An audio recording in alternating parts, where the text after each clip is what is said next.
What's up, YouTube? This is going to be a pretty quick video, and in this video, I'm just going to be showing you guys some tips and tricks about how to play faster or increase your actions per minute, also known as APM.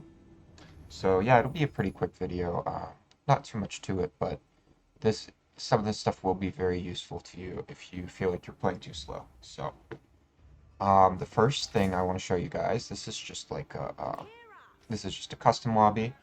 So we're going to talk about several things. So the first thing I want to show you guys, um, at the beginning of the game, you want to get your workers on the sheep as quickly as possible, when you start a new game. So I put my select all idle villagers on a mouse button.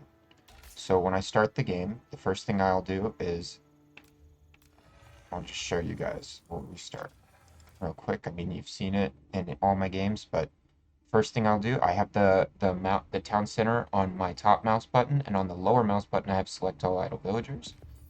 So to do this as quickly as possible, town center, queue villagers, then click on the idle vills, and then click on the sheep. So, and now you want to queue the villagers first. So, yeah. So that's just one way that hotkeys can save you a little bit of time at the beginning. But let's talk about some of these tips and tricks I've got.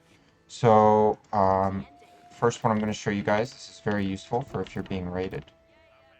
Need a house. Well, we don't really need a house. Who cares? But pretend that your villagers are out on the gold, mining gold, and the knight shows up, and your first spearman isn't quite ready. Your spearman's out mispositioned. He's over here or something, and you need to garrison these villas quickly. The best way is to highlight them and press G, and that command is seek shelter, so they will automatically move towards the closest place they can garrison. And I'm sure a lot of you know this, but I just want to go through everything that possibly save you some time. So yeah, if there's a tower out here, they would automatically go to the tower first, and the villagers who couldn't fit in the tower would walk to the town center. Another thing I want to talk about is moving vills through the town center. So I'm sure you guys have seen this a lot if you watch higher level games. So you've seen people do this kind of thing, right? Where their villager moves through to the other side and then goes to the other resource. So it's actually a little bit more complex to pull off than it looks. What you have to do is, if you want this villager to move through the town center to the gold, first you want to return the food, then you want to click on the gold, then you want to garrison him with G, and then return him to work with D, and he'll pop out the other side.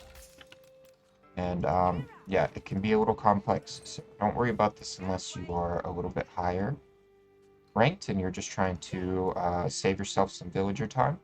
But yeah, see, I'll click on the sheep, and I garrison them, return to work, bam, they pop out right on the sheeps. The sheep. The sheepses. Whatever you want to call it, right? So. Alright. Next thing I want to talk about, let's see, deposit any resource. Okay. So, I'm sure a lot of you have also seen this before, but we'll talk about the mechanics behind it a little bit.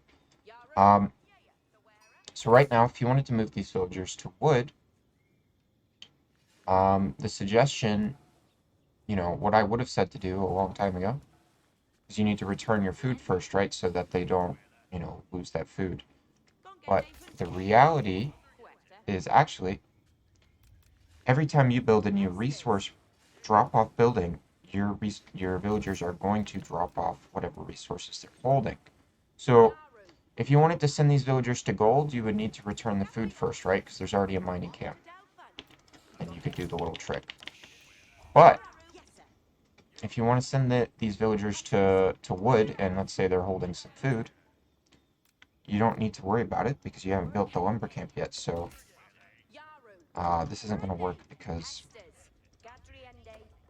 they're not holding any food. I want to actually show you guys. So I'll let them gather a little food.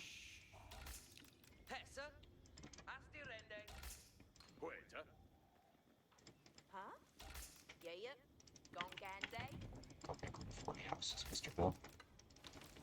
Alright, see, so now they're all holding food. But when I turn in, you can see right now my food is at 999000 because you get the infinite resources for this. But when they finish this lumber camp, they're going to turn in the food they're carrying, or they start chopping wood. Look at that, plus 90 food. So that can be really useful for a lot of reasons. Like, it can help you with early game openings. We've all seen that China will do like a chop straggler tree, turn it into the mill with the supervision.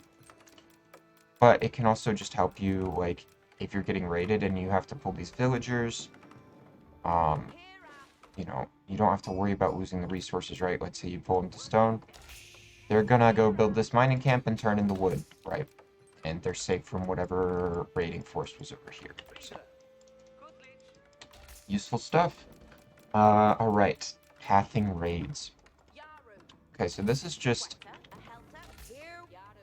a little trick I'm going to show you guys. Because I'm sure you've all heard a lot, like, that you need to be raiding your opponent, and, it is important to stay in control of your units. But this is situationally very useful, a very good way to raid and distract your opponent. Let's say you're defending against French or something, as you're playing English, you're defending against French here. Playing whatever civ, doesn't matter what civ you're playing. We gotta get out some units for this one.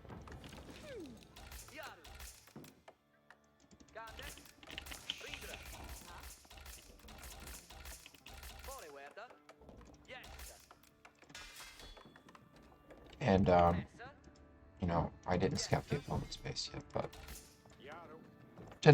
this is the opponent's goal. So what you can do is, you know, French is gathering his army here, and you're fighting it off. You have an army here, but now you have a couple extra units, so you do want to send a raid, but you're worried you won't be, you know, if you're paying attention to the raid, you might miss the fight here. What you can do is just shift queue these units to walk all the way to the gold mine, and then you can shift an attack move as well.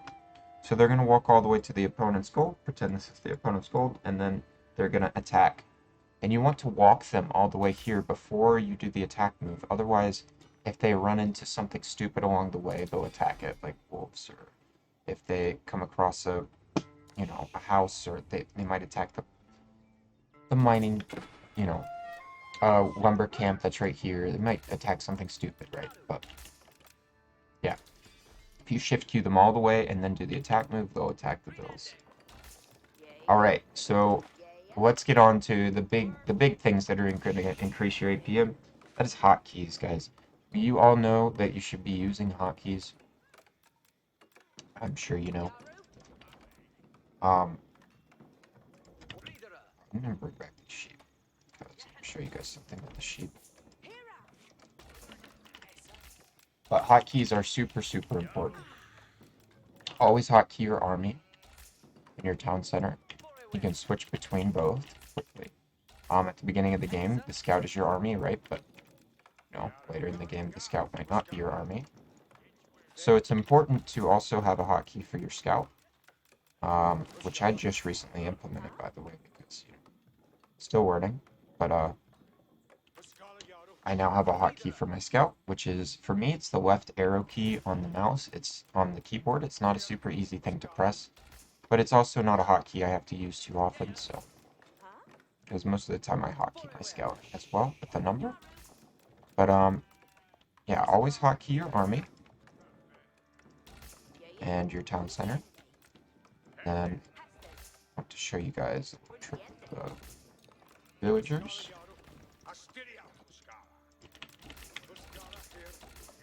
So I've got these sheep bills. This is just a little trick to help you out in the early game with the gathering. And I use a hotkey for cycle next villager on food. So what that means is you can kill these sheep really quickly. You just press the hotkey for cycle next villager on food, and you click on each individual sheep. You'll see BC and a lot of pros do this kind of thing at the beginning of the game. They kill all the sheep. Why is that? Because it's a big waste of time if all 8 of your villagers go to kill one sheep, right? So it's best to kill the sheep individually. Uh, and that way, um, you won't have 8 villagers pull and all do the one animation to kill a sheep, which is a waste of time. So what other hotkeys are going to save you time? There's a lot of them. Um, there's a lot of them. I would suggest you get familiar with all the basic hotkeys. Um, or like whatever hotkeys make you comfortable. You got to get comfortable control grouping your units. There's things like cancel last in queue, which is the B. So you see I have 5, 6 at men at arms, and I press B and I cancel them. But there's also cancel all in queue, which is the N key. Whoops. So I'll do that again. Cancel all in queue, the N key. That works on villagers as well as the B. The other thing you should be, there's lots of things. Another things you should be doing is just, you don't want to be clicking on buildings to open them, right? It's a waste of time. So you want to have your town center hotkey. You want to have your barracks on a comfortable hotkey. I've talked about this in my army control video, but for me, guys, this is what I do for all my military buildings. I'll show you again real quick in this video. And what I do is I have put my barracks on 8, my archery ranges on 9, stables on 0, siege workshops on 7.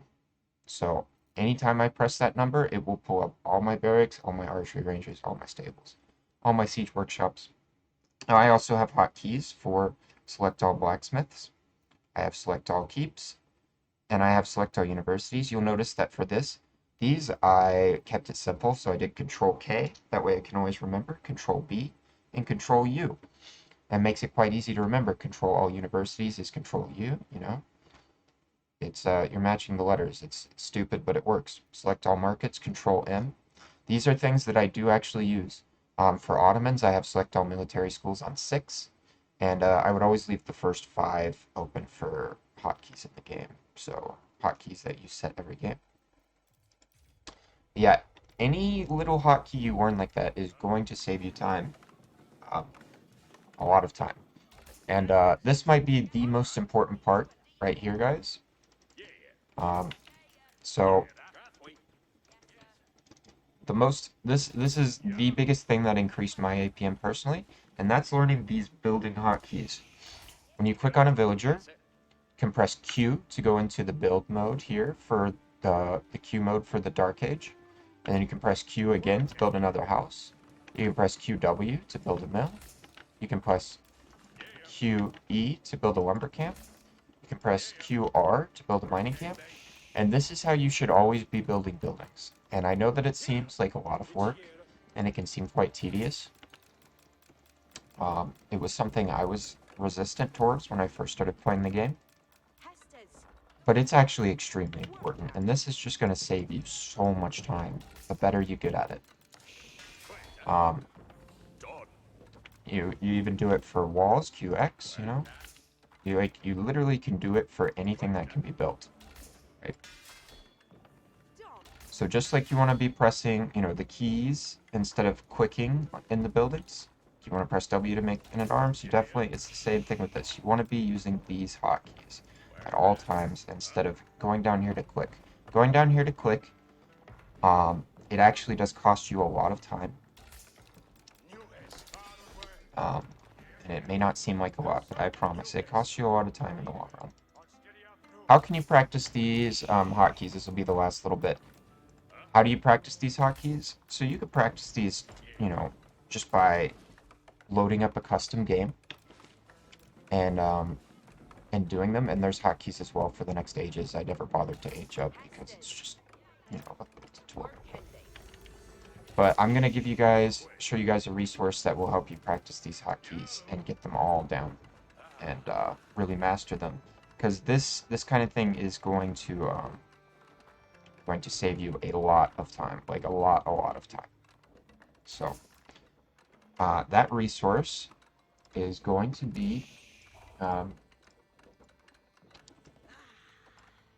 will show you. on AOE4world.com. If you haven't been to this website, you're missing out. This website has leaderboards and all kinds of statistics. You can check out your own profile. It's awesome. But you can also go to more and then tools and go to the Aegis. And this Aegis tool will let you practice the hotkeys. So you can see it gives you the hotkey on the screen, and then you input what that hotkey should be as quickly as you can. And this helped me get them down. So like this alone helped me so much, guys. Like I just practiced this a few times a week for 2 weeks, 3 weeks, and I had the hotkeys down. And it made a big difference in my game. You can see I'm kind of decent at this minigame. You might have a harder time at it at the beginning. But you can also, like, you can include the other ages. You can include, like, the different civilizations, because each civilization has a couple unique buildings that have unique hotkeys. So, yeah, this tool is extremely helpful. It is going to really help you get these building hotkeys down. And once you get the building hotkeys down, guys, you will be playing so much faster. Like, you really will. And yeah, other than that, guys, increasing your APM is just going to come with time and practice, right? But the little things I've shown you in this video will help you play faster and stay on top of the things that are important, like microing your army and using your army. So that's going to be it for today's video. Thanks for checking it out. Thanks for all the support. Like, comment, subscribe. If there's some kind of guide that you want to see next, drop that in the comments. And yeah, check out the Twitch as well. And guess I've said this before, guys, but if you come by the Twitch and you want a game review or anything like that, you know, what did I do wrong to lose this game? I'm happy to take a look and help you out. So thanks again, y'all. Have a good day.